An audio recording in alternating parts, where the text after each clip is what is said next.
ಇಲ್ಲಿ ಏನ್ ಮಾತಾಡ್ತಾ ಇದೀವಿ ಅಂದ್ರೆ ಇಲ್ಲಿ ನೋಡಿ ಇದು ಏನಾಯ್ತು ಇಲ್ಲಿ ಮೆಡಿಸಿನ್ಸ್ಗಳು ಇದು ಯಾವ ಆಸ್ಪತ್ರೆದು ಅಂತ ಗೊತ್ತಿಲ್ಲ, ಏನಿದು ಅಂತ ಗೊತ್ತಿಲ್ಲ.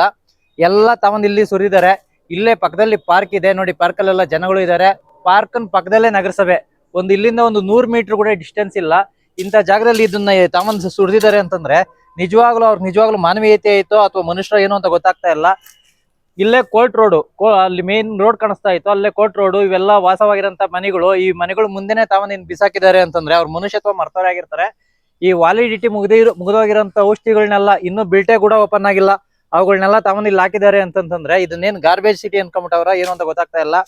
ಇವ್ರು ಹಾಕೋದಕ್ಕೂ ನಮ್ಮ ನಗರಸಭೆಯವ್ರು ನಡ್ಕೊಂತಾ ಇರೋದಕ್ಕೂ ಎಷ್ಟು ಚೆನ್ನಾಗಿ ಮ್ಯಾಚಿಂಗ್ ಆಗ್ತಾ ಐತೆ ಅಂತಂದ್ರೆ, ಎಲ್ಲಿ ಯಾರು ಕಸ ಹಾಕಿದ್ರು ಸರಿ, ಏನ್ ಹಾಕಿದ್ರು ಸರಿ, ನಗರಸಭೆಯವ್ರು ಒಂಚೂರು ತಲೆ ಕೆಡ್ಸ್ಕೊಂತ ಇಲ್ಲ. ನಗರಸಭೆಗೆ 100 ಮೀಟರ್ ಕೂಡ ದೂರ ಇಲ್ಲ. ಇಂಥ ಜಾಗದಲ್ಲಿ ಹಿಂಗ್ ಆಗ್ತಾ ಇದಾರೆ ಅಂತಂದ್ರೆ ಇನ್ನೆಷ್ಟ್ರ ಮಟ್ಟಿಗೆ ನಗರಸಭೆ ಆಡಳಿತ ನಡೆಸ್ತಾ ಐತೆ ಅಂತ ಗೊತ್ತಾಗ್ತಾ ಐತೆ. ನೋಡಿ ಮನೆಗಳ ಮುಂದೆ ಏನೆಲ್ಲ ಕಾಸಾಲೆ ಆಡ್ಬೋದು ಅನ್ನೋ ಒಂದು ಕನಿಷ್ಠ ಜ್ಞಾನ ಇಲ್ದೇನೆ ತಮ್ಮಲ್ಲಿ ಬಿಸಾಕಿದ್ದಾರೆ ಅಂತಂದ್ರೆ ಅಧಿಕಾರಿಗಳು ತಕ್ಷಣ ಇದ್ರ ಬಗ್ಗೆ ಗಮನ ಹರಿಸಿ ಇದನ್ನೆಲ್ಲ ಎತ್ಸಿ ಯಾರು ಕಸ ಹಾಕ್ತಾ ಇದಾರೋ ಅವ್ರ ಮೇಲೆ ನಿರ್ದಾಕ್ಷಿಣ್ಯವಾಗಿ ಕ್ರಮ ತಗೋಬೇಕು ಅಂತ ನಾವು ಒತ್ತಾಯಿಸ್ತಾ ಇದೀವಿ.